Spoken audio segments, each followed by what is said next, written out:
నమస్తే అండి. ఈ వీడియోలో ఎగ్స్ తోటి సింపుల్ రెసిపీ చూద్దాము. మనం ఎగ్స్తో చేసుకునే రెసిపీస్లో చాలా సింపుల్ రెసిపీ ఇదొకటి అనమాట.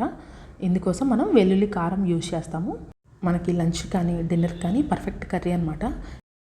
ఈ రెసిపీ కోసం ముందుగా రోలుని నీట్గా శుభ్రం చేసుకొని 1 టేబుల్ స్పూన్ జీలకర్ర 4 మిరియాలు వేసుకొని మెత్తగా దంచుకోవాలి. రోల్ లేకపోతే డైరెక్ట్గా మిక్సీ జార్లో అన్నీ వేసుకొని కూడా దంచుకోవచ్చు. ఇప్పుడు 7-8 వెల్లుల్లి రెబ్బలు వేసుకుంటున్నాను. అలానే 1 టేబుల్ స్పూన్ కారం కూడా వేసుకొని మెత్తగా దంచుకోవాలి. అలానే కొంచెం ఉప్పు కూడా యాడ్ చేసుకోవాలి. నేనైతే ఇక్కడ ఉప్పు యాడ్ చేయలేదు, మీరైతే యాడ్ చేసుకోండి కొంచెంగా. వెల్లుల్లి, జీలకర్ర, అలానే మిరియాలు, కారం మొత్తం మెత్తగా దంచుకోవాలి. ఇప్పుడు ఒకసారి స్పూన్ తోటి నేను మొత్తం మిక్స్ చేస్తున్నాను. ఇలా మిక్స్ చేసినప్పుడు అంతా బాగా కలిసిపోతుంది. ఇప్పుడు ఒకసారి మళ్ళీ మెత్తగా దంచుకోవాలి. చూడండి, ఇక్కడ నేను చాలా మెత్తగా దంచుకున్నాను. మీకు తెలుస్తుంది ఎంత మెత్తగా దంచుకున్నాను అనేది. చేతితోటి ఇలా తీసుకున్నప్పుడు చూడండి, ఇలా దంచి పక్కన పెట్టుకొని మనం ఫ్రై కోసం ఒక ప్యాన్ పెట్టుకొని ఆయిల్ వేసుకొని హీట్ చేసుకోవాలి. ఆయిల్లో పోపు గింజలు వేసుకోవాలి. ఆవాలు, జీలకర్ర అవి 2 చిటపటలాడిన తర్వాత 2 ఎండుమిరపకాయలని తుంచి వేస్తున్నాను. అలానే కొంచెం కరివేపాకు వేసుకొని బాగా ఫ్రై చేసుకోవాలి.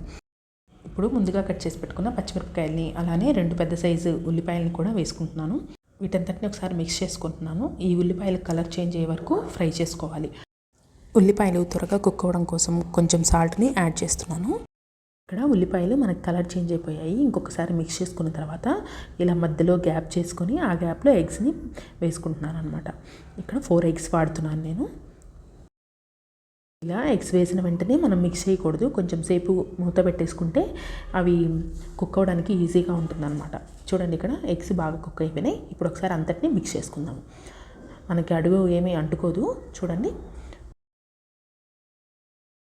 ఇప్పుడు కొంచెం పసుపు యాడ్ చేస్తున్నాను. పసుపుని మీరు ఫస్ట్ పోపు గింజలు వేసుకున్నప్పుడైనా వేసుకోవచ్చు, లేకపోతే మనం ఆనియన్స్ ఫ్రై అవుతున్నప్పుడైనా వేసుకోవచ్చు. ఇప్పుడు ఎగ్ బాగా కుక్ అయిపోయింది. కారం యాడ్ చేసుకుందాము. మనం ముందుగా తయారు చేసి పెట్టుకున్న వెల్లుల్లి కారం ఇక్కడ యాడ్ చేస్తున్నాను. చూడండి, చాలా గట్టిగా ఉంది కదా, అందుకోసం ఇలా మిడిల్లో యాడ్ చేస్తున్నాను. ఇప్పుడు ఇదంతటిని ఒకసారి బాగా మిక్స్ చేసుకుందాము. నిదానంగా వెల్లుల్లి కారం అంతటిని ఎగ్కి పట్టేలాగా మిక్స్ చేసుకోవాలి. నేను ఎగ్స్కి ఎక్కడ సాల్ట్ వేయలేదన్నమాట, అందుకోసం కొంచెంగా సాల్ట్ యాడ్ చేస్తున్నాను. చూడండి, మన సింపుల్ ఎగ్ కర్రీ రెడీ అయిపోయింది. ఈ వీడియో మీకు నచ్చినట్లయితే please like, share and subscribe to my channel. Thank you.